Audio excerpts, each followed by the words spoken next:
Hello అండి, welcome to my channel Shri Vidya Enterprises. మనమైతే ఇప్పుడు 1100 VA లూమినస్ బైపాస్ స్విచ్ యొక్క కనెక్షన్ ఎలా అనేది చెప్తున్నాము. ముందు అయితే మనము డ్రైవింగ్ చేసినప్పుడు హెల్మెట్ పెట్టుకోవాలి, డ్రంక్ అండ్ డ్రైవ్ చేయకూడదు, ఫోన్ మాటలు డ్రైవింగ్ చేయొద్దు, కార్ నడిపించిన వాడు సీట్ బెల్ట్ మాత్రం ఖచ్చితంగా పెట్టుకోవాలి. ఇప్పుడైతే కనెక్షన్ చూడండి ఎలా. ఇవ్వండి, బైపాస్ స్విచ్కు మొత్తము ఇక్కడ ఇక్కడొకటి మళ్ళీ సెంటర్లు ఇక్కడొకటి అక్కడొకటి మొత్తము ఇటు 3 అటు 3 టర్మినల్స్ ఉంటాయి. ఇదే మాత్రం లూపింగ్ ఉంటుంది, ఇక్కడ నుంచి ఇలా లూపింగ్ ఉంటుంది. ఇక పవర్ సప్లైస్ కేబుల్ నుంచి వచ్చిందేమో సెంటర్లో వస్తుంది. నెక్స్ట్ ఇది చూడండి, ఎల్లో వైర్ ఉంది కదా, మన సెంటర్లో పవర్ది ఒకటి, సాకెట్ అవుట్పుట్ ఉంటుంది కదా. ఇక చూడండి, సాకెట్ అవుట్పుట్ దాంది మాత్రం సాకెట్ అవుట్పుట్ అటువైపు వస్తుంది సెంటర్లో.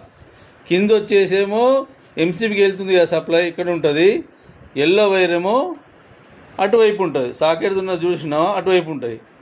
అంటే బ్లూ ఎల్లో కింద ఉంటాయి. ఇటు input red plus socket red సెంటర్లో ఉంటాయి. ఇది మాత్రం లూపింగ్ ఉంటుంది. ఓకే.